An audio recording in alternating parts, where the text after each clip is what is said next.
how sharing your story through podcasting can develop your network, your friendships, and your business. Right here, right now on Air Brands Live.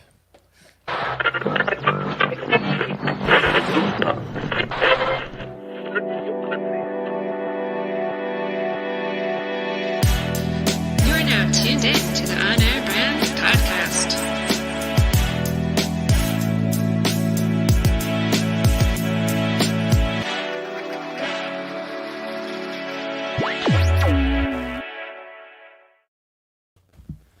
We're back! Yay! Yay! Live with a full Live, house. you're here.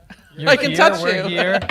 Lisa's here. Lisa Holbert. Oh, thank you. I feel better. Josh Carey.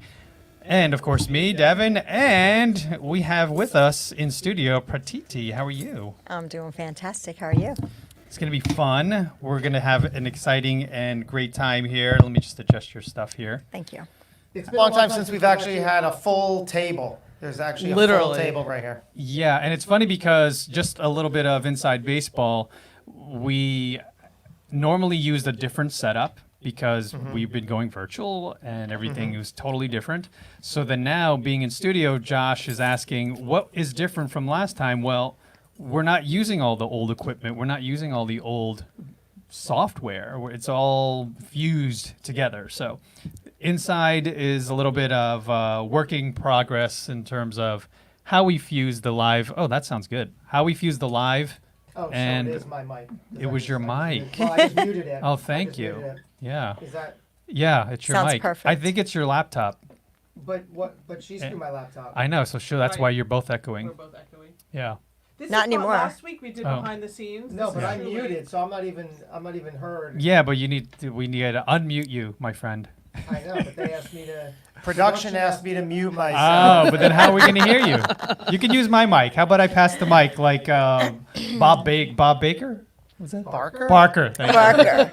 Baker. Bob Baker was the Barker. the On other the guy. Price is Right? Yeah. Yes. Yeah. No, the long 70s mic. he used to hand. Oh. Wink? Was it Wink? Yeah, but Oh my gosh, we're really dating ourselves. Microphones have changed All right, a we bit. so went off track here. another this is the inside on-air baseball. brand. This is the on-air brands. Yeah. For anyone out there, probably Larry Roberts, help us out because when fusing virtual with studio equipment, it's fun. It's a lot of fun. But and I think honestly, it's PC's fault because Josh Carey has a PC and he needs to be on a Mac, and that will usually fix the problem. It's all your fault, Josh. I not don't his know. fault. I like my PC.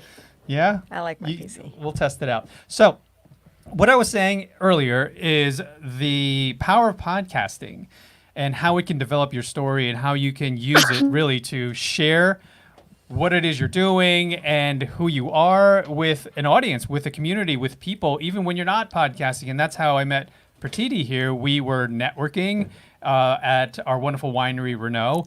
And she asked originally about podcasting. She was like, how do I start a podcast? What do we do in terms of podcast and creation?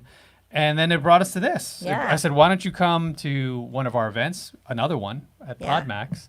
And then you started to tell me your story. And I was like, this is the most powerful story I've ever heard.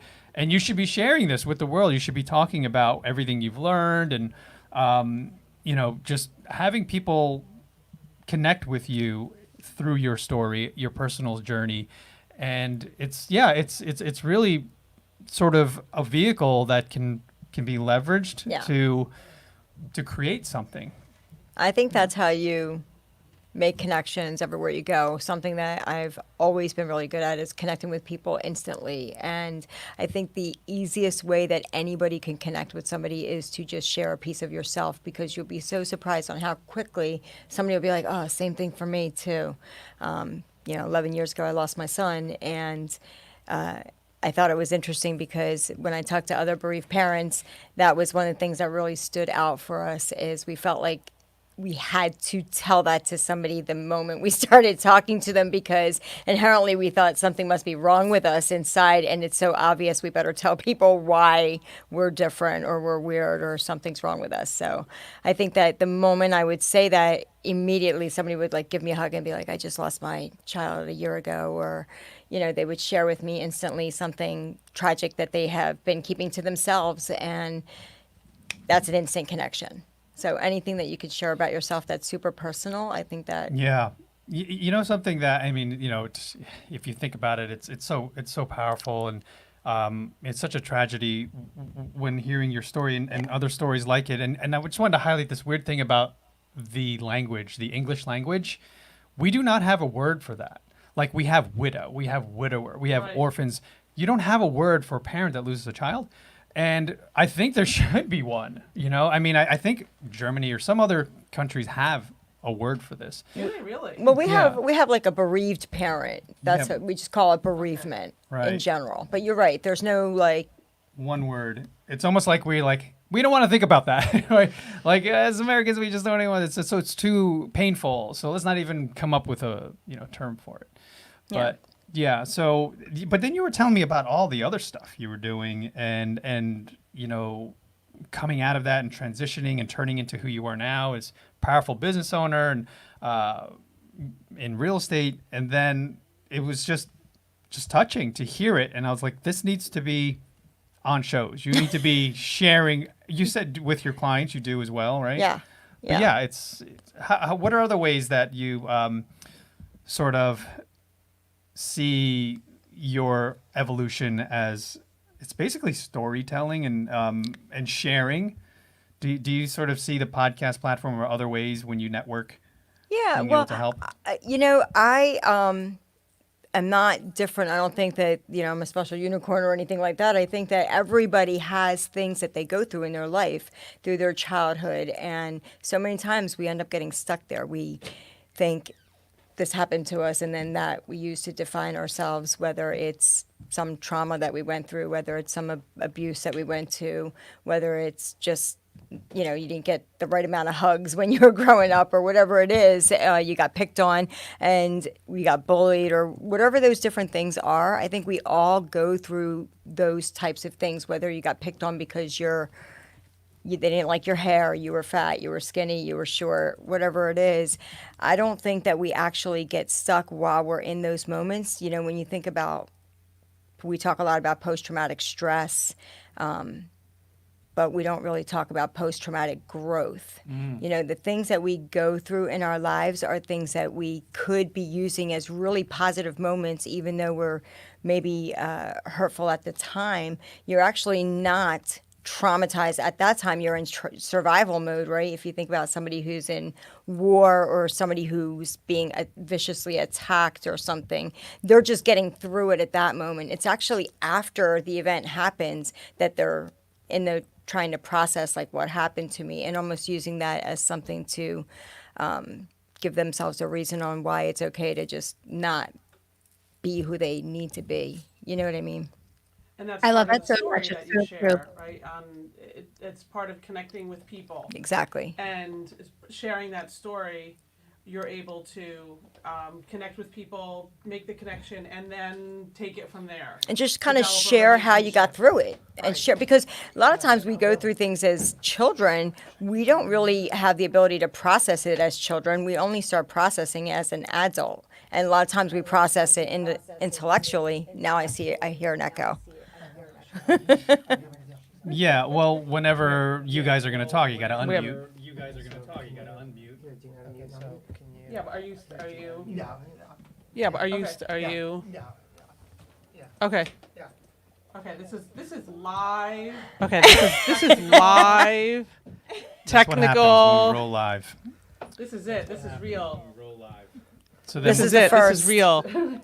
part of the chaos. We miss you, Devon. This Okay, so part of the so I think what we were chaos. just talking about is Okay, so sharing so your I think what we story were just creates talking that about connection, is sharing your being story kind of creates being that real, connection, being being genuine, kind of being real, and being really genuine, just putting and yourself out there really creates that just connection with others. putting yourself out there And in creates that that, connection with others, and in that it might help lift them up, it might closer help to kind of bring whatever them, they might be dealing closer with. It to could be kind of something whatever they might be completely dealing with. different. It could be something Yes. completely It just different. gives them, But maybe it just empowers gives them and maybe empowers and, them, to share their and story. And, like, to it share could their be a story, different story. and it But could be a where do different story. you, But where do you you, know, do is that something that you you find is that something yourself that you kind of find yourself kind doing of on a doing on a regular basis? basis? Now you have this new medium of podcasting, but have you kind of formed your kind of the way you deliver your story over the past 11 years? So maybe you're at the point now today that you can go on a podcast and it's kind of your story is framed. Yeah, I would have to say that my story has evolved over time because I went from being stuck in my story because in the end, I just want to say this. That is how we define ourselves, is what story we're telling about our lives, right? As a child, I could say, oh, I went through abuse, or I got picked on, I got bullied, all these different things. Or I could be telling myself a really great story about my life. A lot of times we just pick out like the three unfortunate things that happened in our childhood and we made it mean something. And even though as adults we might process it intellectually, somehow deep inside us, emotionally, we're still stuck there. And like if you talk to anybody in the world, it comes down to the one thing, right? We're not good enough. I'm not smart enough. I'm not focused enough. I'm not that person. I can't reach that level of success. It's some form of I'm not good enough.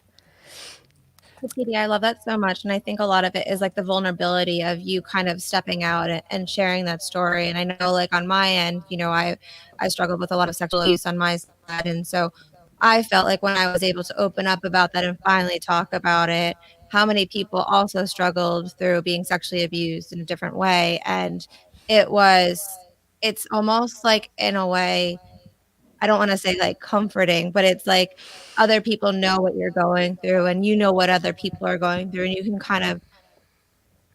it's kind of like you're in a support group then together. And it's cool to also be able to share your story and share what you've gone through, to have other people who are scared to talk about it know that you're not alone. Like people go through these things that people don't talk about. So we're all in it together. It's this crazy thing called life. And, unfortunately, there's things that happen that maybe you probably didn't want to happen.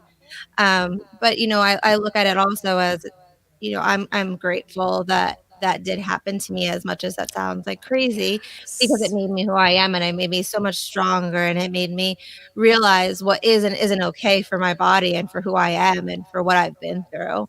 And, as Absolutely. much as all the struggles are hard, and you're completely right, you're in like survival mode. Like at the time I thought like, this is great. Everyone's amazing. Don't worry. I have a great boyfriend who cares so much about me, or I have this that is so great. And in reality, when you kind of look back at it, you realize you really were in survival mode. Yeah, because at the time you're just trying to get through it. It's only after you get through it, like even war heroes or people that have been through real traumatic situations like yourself, you're not thinking about it like this is a trauma at the time. It's only after it's over that you're trying to understand, process, and make sense of what just happened. And most of the time, what we're doing is we're blaming ourselves because we weren't paying attention or we didn't know how to do it better. So that's where we end up getting stuck. But you're so right. When you talk to somebody else that has gone through the same thing as you, even though the situation is always going to be different, you just feel connected to that person because they have a clue of what you're talking about. It's so, so true. And I remember too, like going through different situations, like, you all know my fiance's story about how he got sober when we were together. But like that initial part of like survival mode, like, what do I do? How did I not know? How did I not see this coming? How did I not feel all of that? And I remember like my friends being like, "Are you okay?" And I'm like, "Yeah, I'm great." Like, cause you're in that mode, like, don't worry, I got this. And then it kind of like life hits you sideways then after, because like reality sets in and you're like, okay, my life is completely different now. Who am I? What am I? Like, what is my relationship? And it's like my friends would kept being like, "Go, you need to go to therapy. Like, you need something. Like, get help." And I was like, "No, I'm good. Like, this is great. Like, I'm happy for him. I'm happy for me. Like, life is amazing." And then it like hits you sideways, and you're like, "Okay, this sucks." And so, to your point, it's like then trying to figure out how do you get through that next part. It's like the initial shock of it, but then how do you get to reality? And I think like you've kind of taken that in a great way and kind of spun it into a positive, which, you know, It's not easy really for, hard I don't to- think it's easy because I think that every time something happens to you, we tend to think that we're the only one that something's happening to, but really, we've all gone through things in different ways, and there's nobody that can say that I've gone through something worse than what somebody else has gone through. When I think about losing my son, I can easily think about somebody who's gone through, hurricanes or tsunamis and lost their whole family and their home and like everything all at one time. So anytime that you think you're struggling with something, you'd be happy and grateful to take your stuff back. I think no matter what horrible thing happens in life, there's always things to be grateful for. 100%.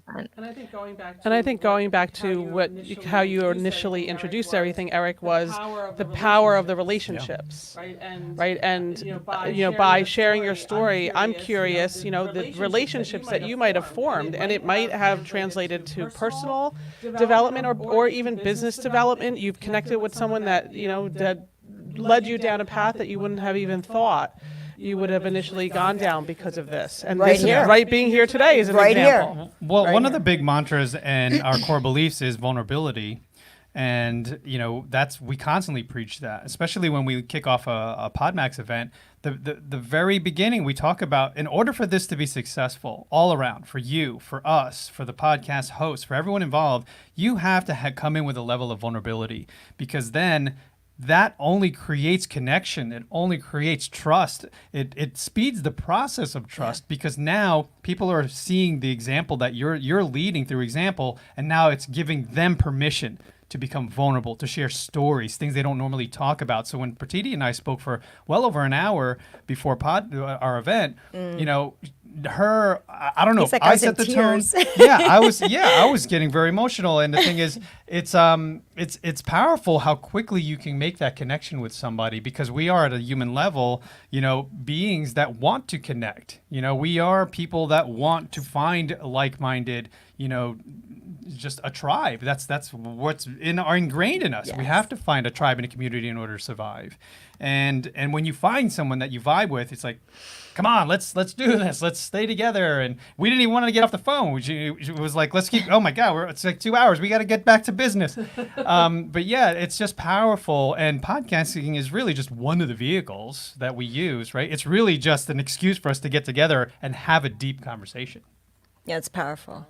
It's Yeah. powerful. And we do that. We definitely go very quickly. Yeah. But it's good. But it's good. I mean, it shows you that, we are all connected, but we can bring someone else in and create that instant connection. And I always go back to Ed Witch saying, there's no story. I don't have a story, but really, your story is very powerful. There might be someone else out there that, has a story and they don't realize how powerful it is, but just in a different way. Yeah. And I think it's so worth sharing, because you're going to create those connections, and those connections will bring you to a place like this, right? And you probably would have never a couple months ago thought you would be sitting here. Exactly. Perfect example is Devon's fiance, Justin, is creating that movement, that community, and he's calling it, what's it called, Devon? Alcoholic entrepreneur. Alcoholic entrepreneur. Now, don't tell me that's not going to be a beacon of light for people who understand and connect with that. So many. And it's only going to create something big for him and for the people involved. So I think that just making sure that you get to the stage where, and Devon and I have talked about this in the past, where you're talking about what is it? The scar. What's the saying? The scars, not the. You're talking about scars, not wounds, right? The wounds still haven't healed yet. So when you're ready and the scars are there, you are at a point in life where you can share what you've learned from it and how you became stronger. And to me, it sounded like when Justin, he's been ready to pull the trigger on that. And now it's that beacon, it's that megaphone, like, hey guys, listen to me. I'm here. This is what I can share with you. Here's the value I can add in your life because I've been through it. Same with you, Pratiti. Yeah. There are so many people out there that need to hear it because maybe they're not at the stage you are and you can help them get there. Yeah. So true. Go ahead. I was gonna say with addiction, there's such like stigmas around it, and there's so much that people don't talk about or don't, it's just like has a bad connotation with it, and so that also like him going through it, like yes, I'm not in his shoes, but I went through that journey just on the opposite end, and so I experienced it a lot, and so I've been also able to connect with a lot of people who are dating someone or married to someone or with someone in a relationship somehow, mother, daughter, however it is, who've experienced it on the other end. And it's still hard. Like I give a lot of credit to those. And, Justin and I always say, like, would it probably have been easier to not be together going through this journey? Probably, but I'm so grateful that we are together because we're stronger in a relationship. We're stronger together. We're stronger individually. We have a business now together. And now, I'm so proud of him for being open and willing to kind of share his story now and talk about it on a podcast and to also find other people that have gone through it too. And so, it's hard when it's not your story essentially, because like for a while I didn't talk about it on the other end because he wasn't ready to talk about it on his end. And so, I don't want to break that trust because I obviously love him and care about him. And so it's more so finding the right time. And when you're ready, to your point, Eric, as when you're ready to be able to talk about it and then to be able to share your story, share what it's about and be able to help others. Yeah. I love that, Devon. And I think that's kind of the theme of PodMax, of being vulnerable. I was listening to something this morning, and he was talking about, once you uncover those vulnerabilities and you kind of bring awareness to it for yourself, and you talk about it, Eric, you're 1.0, 2.0, 3.0, but you kind of open yourself up to that next level, and even that next level of being successful in business. Because you're not going to kind of reach that next level until you put yourself there. And I think that's something that, sitting in on the PodMax and listening to people when they come out of their interviews and they're kind of, and you'll experience this, Pratiti. I think they are kind of blown away by the experience of the give and take between a professional, someone that interviews people, and what they can pull out of them and their story. And they realize, wow, I was just vulnerable, and it feels good, and they're ready to go to the next interview, right? And then they'll come back for a second, a third, a fourth time. It's therapeutic. I did get to experience that because I was there for the whole day, but I was kind of in the back office with you guys. Right. Yeah, it was really great to hear all those But now stories. It's your turn to be interviewed. Yes. That's the next level. That's your 2.0. I'm there with you guys. I'm there with you guys in October. I can't wait. It's interesting when you do get in front of another a podcaster that's really good at his craft, and Josh Carey, who pulled the ripcord here, he when I was on his show, it was like a therapy session because he was asking questions that no one's ever asked me, and it went deep, and we started to talk about family and all this stuff. Because when you start on your podcast journey, it's usually tell us about yourself, what's your entrepreneurial journey, but eventually you may start hitting up shows where the host is seasoned or the host knows what they're doing in terms of driving a conversation and going deep and not necessarily asking about, how you implemented processes and systems, but more about like why you did it, why are you creating this, all of that type of stuff. So hopefully, you'll get on those shows. We'll make sure, Devon will make sure that you get on those type of shows. But yeah, it's really wild when you jump into a platform that allows you to tell your story in any way you want. You be as vulnerable and open as you feel comfortable. I'm curious, and I wish Josh was here to answer this too. I'm curious, as a host, when you started your podcast, you probably had kind of your go-to questions, but as you've evolved, and we talked a little bit about this yesterday, after you evolve, let's say you have 100 episodes, and do you also evolve and like, I don't want to ask those same questions. I want to go deeper. I want to see where I can push the envelope, because you don't want to plateau as the host and just kind of go down the same line. You want to see where you can push and prod and kind of take it to a different level. I'm curious, does that kind of just go through your mind, or maybe happen inherently? It does evolve. Eventually, whenever you get to that point, for me, I'm at 115, 120 episodes. And yeah, I have felt that I need to evolve as a interviewer. My show needs to evolve in some way, not just because I'm leveling up, but also, frankly, what I was talking to you last night about. I'm kind of getting bored with the constant blueprint that's just over and over and over. It's funny because sometimes I feel self-conscious when I'm asking questions. I'm like, you've probably heard this a million times. I'm thinking to myself, someone's asked you this a million times. So then every once in a while I'll throw a curveball and I'll say something crazy. And then that, I noticed, initiates a reaction. And they love that. And I'm like, maybe I should do more of this. So I've tested this with Josh Carey. And I'm like, here's a bunch of questions that aren't normally asked. Usually it's saved for the end of a podcast. But and then we kind of sort of tweaked and modified the show so that it's refreshed and also refreshed to me, to the audience. And to answer your question in a long way, yes, eventually you do, for me, evolve as a host. I think that's good. That's good feedback, and I think also for guests going on, knowing that you might have listened to earlier episodes, but the host isn't always going to be the same, right? The same approach, the same, which kind of is interesting. I think keeps you on your toes as a guest, because you don't know what avenue they're going to go down. I mean, when Justin has his, Devon, I'm sure he might. You kind of have an idea of what road they're going to go down, but he may take some left and right turns to different subject areas that they're not expecting, and maybe they're not very intense. Maybe they're more loose and fun, and and the audience is something for the audience to kind of be excited about too as they're listening.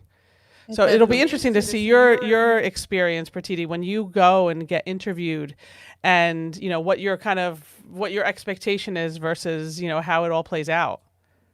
Because when you're talking about the host, I think that it's important for him or her to also keep evolving and keep changing. And I would have to think that their interviews probably help them go through that process, because somebody they're interviewing is going to bring out something different in them and make them go like, geez, I wonder what, for the next person. Or just getting a little bit of backstory. When Eric and I first talked, I was talking about growing up in a different culture, you know what I mean? Inside my house was very different than what was the culture on the outside of my house. And what we were talking about was my son growing up with like all this extended family. So he wasn't like, there are certain things your children are never going to get from you that he was able to get from my parents, my grandparents, my aunt and uncles, coming from India. Like he was learning how to speak and write in Gujarati. And so there's just such huge value in that sometimes we miss out on, and the places that we get stuck are places like, we automatically think it's a failure, and we get stuck in that fear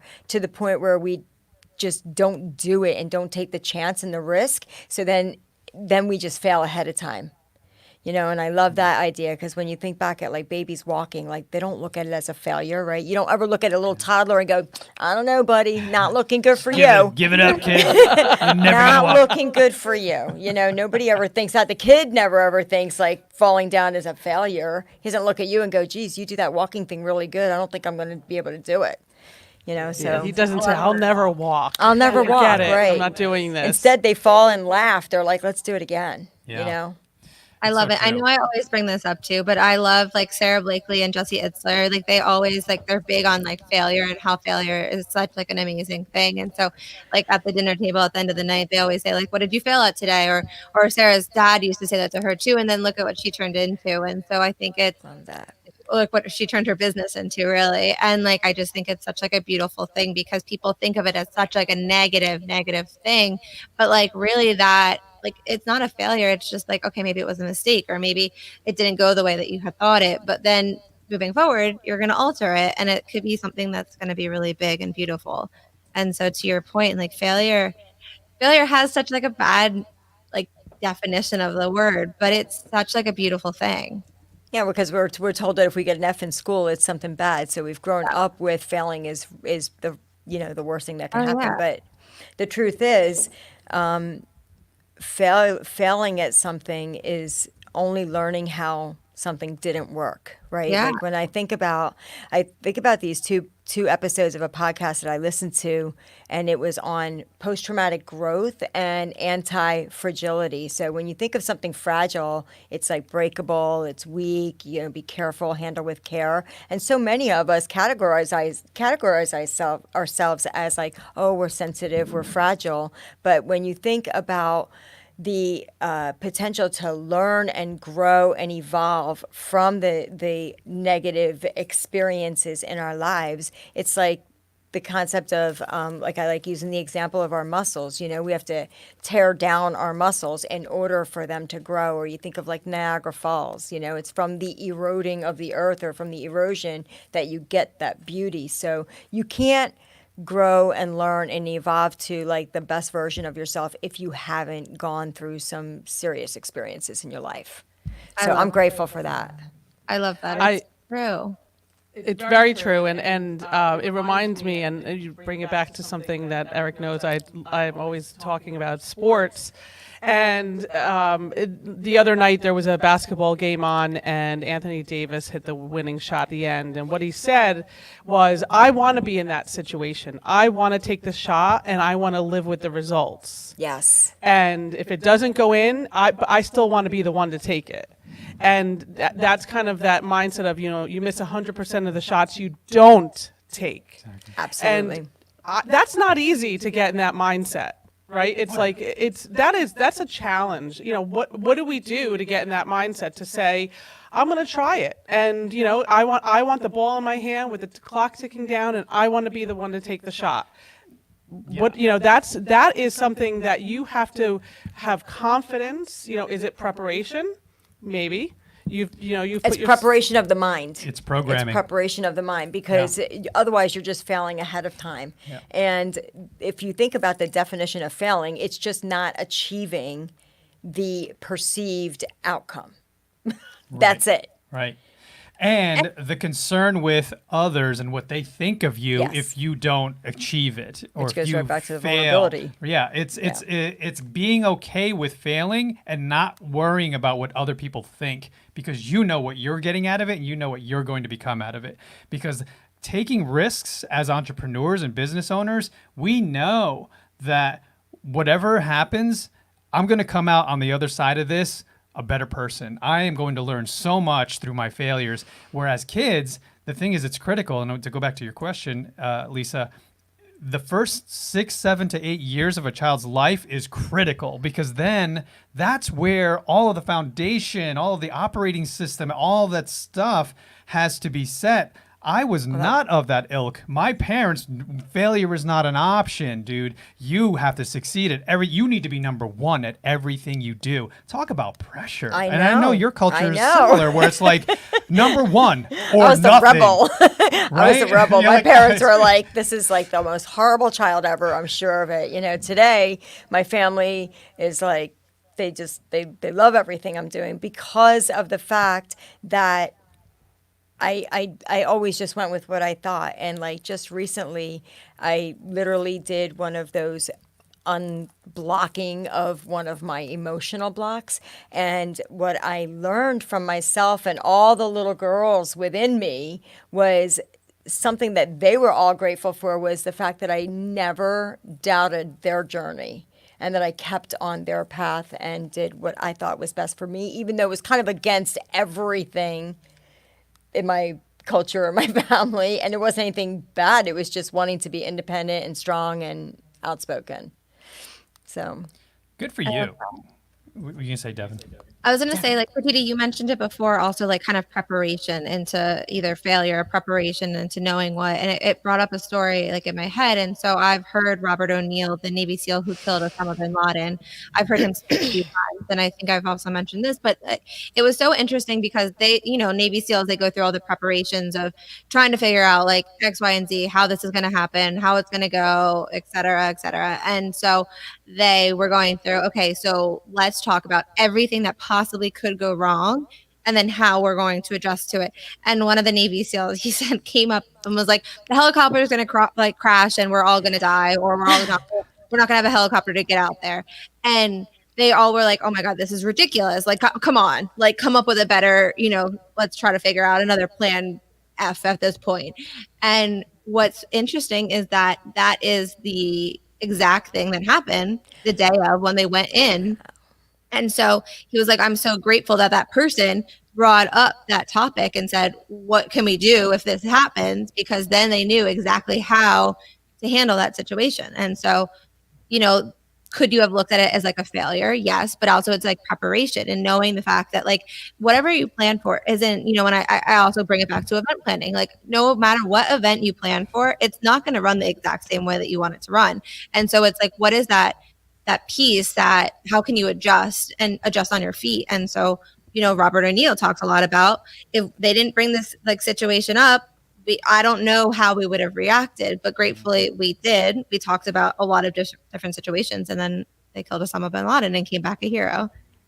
That's interesting, Devon, too. That's interesting, Devon, too, because somebody could frame that and say, well, don't think negative. Don't think about what bad things could happen because, then you're kind of putting bad thoughts out there. Versus reversing it and say, let's think about all that can happen so we are prepared. Absolutely. Prepared. And that's a little light bulb there, right? It's like, it's not necessarily a negative thought. It's preparing so then the outcome can be the outcome that you want. Yeah, and it's an outcome then if that you're prepared for, in lack of a better way to say it, but like, and you know how to adjust to it. And so like, I think when your mind starts thinking of like, okay, go into real estate, like, okay, we could lose money, we could foreclose on the house, our contractors could not show up. Like there's so many different things that could happen when we're rehabbing a house. But if you think of those things, then you kind of figure out like, okay, how do we not have that happen? And what can we do to get ahead of it? And so it's more so it's just forward thinking and being proactive, I feel like. That's kind of like when you're in sales and no matter what you're selling, you have rebuttals. You know what I mean? You have things that you address before they come up. As a realtor, if I'm going to show a house that has a train station near it, I'm going to address that first so we can get that right out of the way. The objections. Yeah. Right, So I would encourage anybody who's going through like abusive situations or going through things that are ongoing negative, like go ahead and dump your brain down on a piece of paper and think about like all the things that are going to be said. Figure out what those go-to answers are going to be so that you can be in a better space of your own. Do you know what I mean? So that you can be prepared. I mean, it just goes to being prepared. So I love it. I think this is John Paul that wrote this, and his name's not popping up, but he just put a comment out there, or someone did. I think it's John Paul, but it's called Operational Risk Management. It's done for every military mission. You could do it for every life situation as well. And I think it's such a great exercise. I mean, obviously, if like our military does it, I mean, come on, guys, we're entrepreneurs. If our military does it, we can do this. Like, it's really helpful, I think, just to look in advance what's going to happen. Yeah, you guys remind me of. I interviewed a guy, amazing dude. Big shout out to Adam Lyons. He's going to be on a show of mine that's coming out soon, and he was talking about a scenario, and this answer, Lisa, came out of my new formatted questions. And I think, and it's a funny one because people don't generally like to answer this one. And I was like, oh, here we go. He's going to not want to answer this one. But he had a great, it led down this path. So the question was, dead or alive, who is the one person you can open-handed smack in the face? And, I'm trying to get someone to say like Hitler or something like that. Wow. But no one says that. But he said it was this one guy, and he started going down this whole story about he was at a wedding, and there was this drunk guy, and he clearly didn't like him. and he didn't even know him, and he was sizing him up, and he was telling me about his mind and how he was analyzing the situation. And he says, I could see it building up.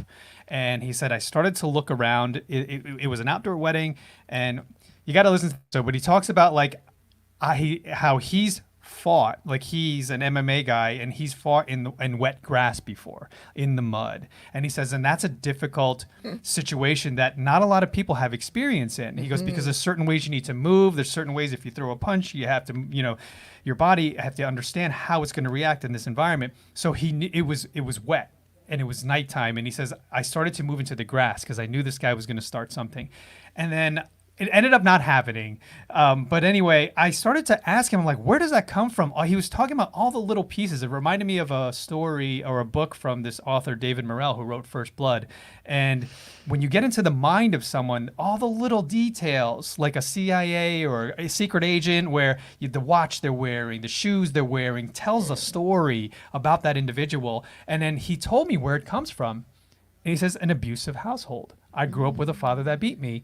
And he said, I had to be able to react and know every single situation. So when I got hit, I wasn't near a bed frame. I wasn't near the table. He goes, so that I could land somewhere soft. I mean, and it's kind of sad to think, but those are things that we set ourselves up for as entrepreneurs, especially in real estate, where you mitigate risk by being prepared for every single micro situation, right? And this is the path, this is the plan for every single scenario. Just like we're talking about with, with the military, that's what they do, but it's on paper. And like you said, Devon, in event space, you still have to be prepared for all the variables and be okay with the change. Be okay with the fact that this is not happening exactly as planned, but this is similar to what we've mapped out, guys. Let's just do that. Right? Yep. And Devon, you are the master at it. And I think the first time we went virtual, I saw that because there was all this kind of stuff. And Devon's like, okay, we're good. We'll just switch it around. I'm like, 100 wow, times. that's so awesome. Here's what's cool about that, Devon. I'm sorry, I didn't mean to Yeah, cut you off. no. Before we brought Devon onto the team, I remember you and I used to talk on the phone a lot, like on the phone during my drives home, and for hours. And I would say, you know what, Devon, I need right now is a general.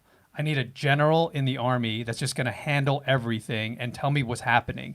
And she did it. She was like, I got this. That's exactly. And then when you put her in the situation, she reacted to it, and she was like, this is my space. I know how to handle it.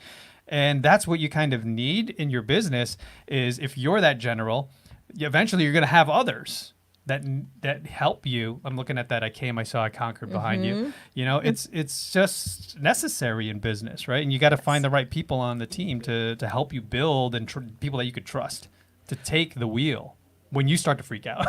Well, and now it's like you have to say, Devon, you got this. And she's got it, right? Yeah. So then she's empowered to do, to take it and run with it. And in the end, that's what you want, right? Because you can't micromanage all of that and continue to grow. And it's trust. You have to build the trust knowing that they're going to make the right decision. It may not be the decision you want, but that's okay because you trust them that the outcome and the verdict, that's all going to work out. It's going to be the way it's all meant to be. I think that's extremely important in your personal life too, to be able to have those same support people, the person that's going to be able to like pick you up when you need to. And so many times if we're married or we have a boyfriend or a girlfriend or a significant other, so many times we expect them to kind of be all of those people for us. And they're not. Like, I want somebody that I can talk to about coaching. I want somebody that's going to take interest in painting and art and stuff like that. I want somebody who wants to go for that walk with me. I can't expect my partner to be all of those things. I have to have my girlfriend over here, Lisa, who loves going on the walks with me. I like my friend Eric, who loves diving deep into conversations with me. So we have to incorporate all of those different people into our lives to fulfill all of those different roles So the good. same way we do in our business. TD, I love that so much, and it's so true in so many different ways. and I mean, thank you guys for the kudos. I appreciate it and love working with you all. But the thing too, like what you're saying, Pratiti, is I'm reading a book, Men Are From Mars, Women Are From Venus, and it's so true. We just that's a I classic. watched the video of that. It was like a stand-up God. comedy. It was awesome. Yeah, It it's a good seriously book. is like I'm reading it, and I mean I'm like that like freak who like reads the books, and I'm like highlighting things, and I'm like, here, Justin, read this after me. Like, highlighted. for Yeah, I you. highlighted the important parts. You're from Mars, Justin. I'm from. You have to watch the video of that together. Oh, I need to. Oh, I need to. Please, one day, date night. Come on, Justin. Ready? Yes.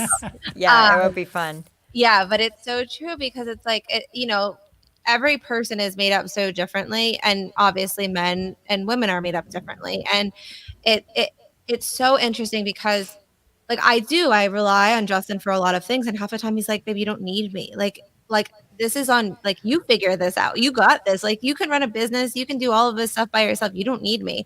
And sometimes I'm like, but I want you. Like, and so It's very different. it's very different. And so then to your point, it's more so to find that person that you go to for different things. And like, I mean, you all know my friend Jen, like, who kind of introduced me to y'all, but like I go to for so much because she just is such like that person who is just so rational and just like, she understands the emotional, but she's very like, all right, girl, come on, like get back on the horse, and it is, you need those people in your life, and you need to know exactly what those people are and what place. And it's so true. It's just, it's helpful in life. And it's also good to know that you should be relying on other people. You can't rely on your significant other for everything because that's not their role either. Absolutely. I mean, life is 50-50, right? We're too busy trying to always, it's not rainbows and daisies and glitter all the time. You know what I mean? You have to accept that half the time you're not going to want to be happy about something. I'm not happy that I lost my son. You want to feel sad about it. But I think it's in those moments that we really need to embrace the feelings that we're having about it. It's okay to feel sad. We're so quick to say, oh, you're crying, little girl, what's the matter? Let me fix it. Instead of just allow the cry. It's important. It's important to have those feelings, process them, feel them, and appreciate them, actually. So true. True. My wife is the one that really highlighted what you said to me, because I grew up and I just was going to lean on what I learned, watching my parents or how they treated me was to stuff it down, especially men. It's like, suck it up, man. You're a man. Don't cry. So it took a while for me to be okay with that, and you guys see me cry all the time, and it's like Love that. was but it wasn't how I was raised, and it wasn't in my DNA, and I had to reprogram myself to say it's okay, and not and be less concerned with how people perceive it, right? And that this is me, this is who I am, and I'm going to put it out there. And the thing is, with the kids, it's the same thing. You want them to process it. You want them to experience it so they grow up knowing that it's okay to emote. Don't stuff it down, because this is going to be stuff. I don't want you spending hours on the therapy couch because I told you to stuff it, and stop crying, and like looking at it. Because we tend as parents, especially, of our generations, to, when they fall, like, oh, it's okay. Are you all right? Oh, don't cry. And like, it's funny. I even have friends who still say, oh yeah, he or she's good. Didn't even cry when she fell. I'm like, that's good. And like, That's sign. Like, look out for that. I just listen. I listen. Money aside for therapy later. Like, yeah. I lie all the time and say I read all these books. I don't. I'm in love with my Audible, and I listen to a lot of stuff. And I just listened to a book that I shared with my office this morning. It was called The Whole Child Brain, and it's written by Dan Siegel, who is also the author of Mindsight, and it is all about helping your children connect their right side of their brain to their left side, and their downstairs with their upstairs. And who knew that we had all these different corridors in our brain? But it was really amazing. And even though I'm not raising a child right now, it really helped me reflect back on me as a child and my parents parenting me and me parenting my son. And I'm just like, oh, that all makes sense now. So, yeah, I think it's very important to help our children feel their emotions and understand what they are, not just angry, because anger is like a secondary emotion.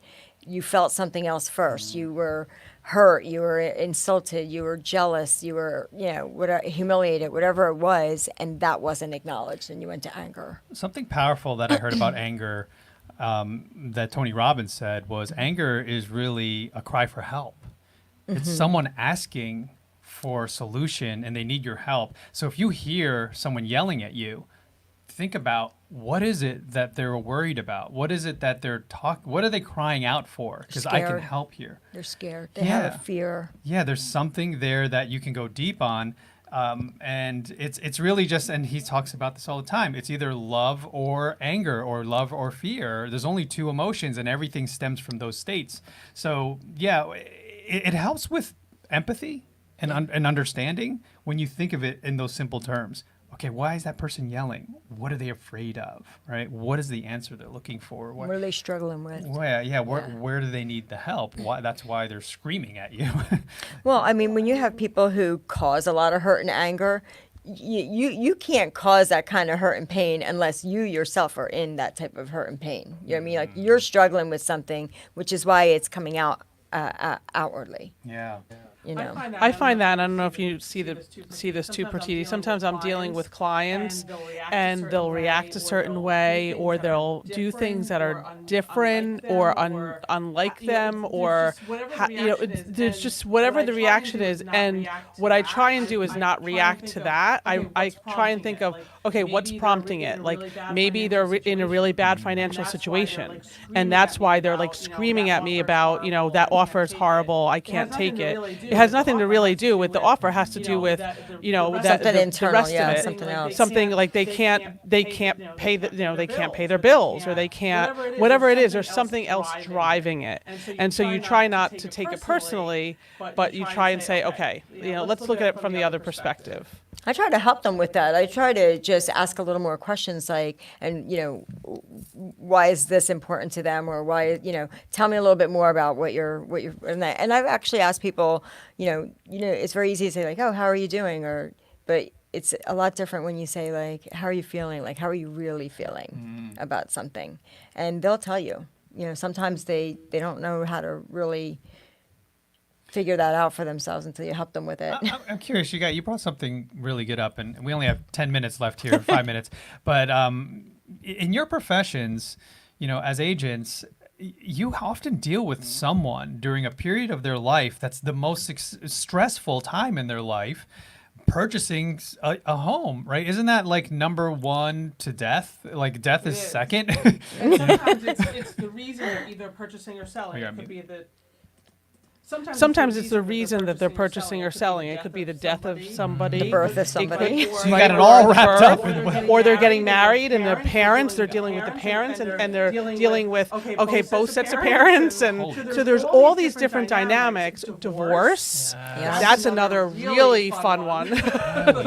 So you really are, in many You're the counselor. You're really helping counselor. talk them off the ledge half the time because you're helping them get into the largest debt they've ever been in. Right. And it's super stressful. Like even selling homes, because it could be very emotionally attached. I can say when we sold my parents' house, it was way more emotional for me even than them because my son was born there, and we had his accident when we were living there. So it was like letting go of a piece. Yeah. That's something that should be, I don't know if like one of the bigger agencies, or Keller Williams or whoever, where they actually address that. They actually address like the psychology aspect of it so that you can best serve the clients, because it sounds to me like a large percentage of them need that help. I remember when I bought, Jane and I bought our first home, and it was, I think there was a lot that Jane was dealing with in terms of making that big commitment. I was ready I was like, every house, I'm like, we're taking it. And then like 2 days later, like, we're not doing it. And then like to the point where I always had to have conversations. We always had to talk about where this was coming from. Why are we saying no to this one? And eventually I just said, I put my foot down, and she still to this day says to me, like, you bought this house. This You wasn't my forced us." decision. Yeah, you forced us. But the thing is, even with everything is like, with kids and with every big milestone in life, someone has to just say, we're pushing through, we're going to do it. And, I don't know what my point is on this one, but I'm just saying, like, with houses. No, there's a good point. Devin, go ahead. I see your. No, I was gonna say something my agent always tells me too is that like she deals a lot of the times like if you're in like that bidding war and you win the bidding war, she always deals with the emotional part of it too, that she has to like then tell them like, okay guys, this is a good thing, like you got the house or something, because then they're like, oh, did we pay too much? Like then you come into all that doubt. And she's like, I spend so much time and hours trying to like explain it to people like, okay, this is how you're going to feel if this happens. And I mean, she's really good at it. And I mean, I love, I love her for it, but it's so true because you don't realize the emotional part to it sometimes. Like sometimes it's a transaction. Obviously, us being investors, it's a little less emotional, but it's true. And you don't realize it until you're in it. So, I mean, I give all of the agents so much kudos because there's so much emotional pieces that go into it that you don't necessarily realize every day. Yeah. Oh, yeah. I try to tell my buyers, like, if you're in a bidding war, you're not bidding against anybody else. You're not in competition with anybody but you. In the end, like, you have to feel comfortable with your number because you don't want to win it and then say, well, we won, but we paid too much or something like that. Same thing when you're the seller and you have so many people bidding. It's not great for us because there's like 10 other people that we have to say no, that you didn't get the house. So it doesn't love that part. It's like you tell one person like you got it, and then you have the other people that you have to say, sorry, I know this was your dream home, but you're gonna have to keep looking. So Oh my goodness. it's not lovely always. Yeah. But yeah, so we're getting to the tail end here. This is just a slice of what we do and how we do it, and we're so grateful for having Pratiti here and having the team here because this is really what's going to be triple, quadruple X'd, even more so because we're going to have all of the Pratitis of the world with wonderful stories that are coming to PodMax.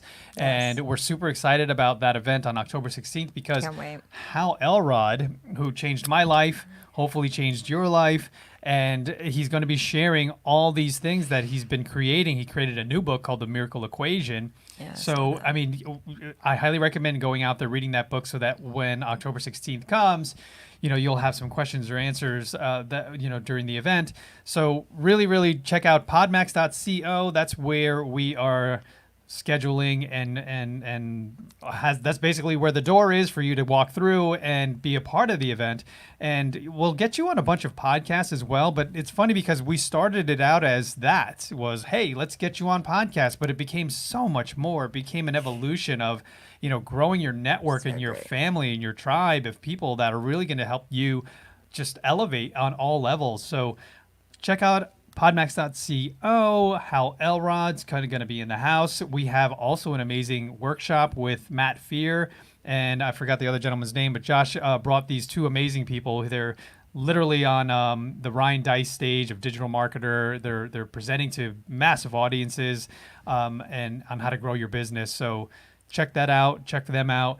And we're going to look forward to October 16th and have you coming through. Jump in now because every single Friday, the prices go up. So I highly recommend jumping in sooner than later because by the time you get closer to the event, it's going to be at its peak. So podmax.co.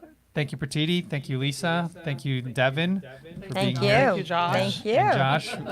And we'll see you guys next week.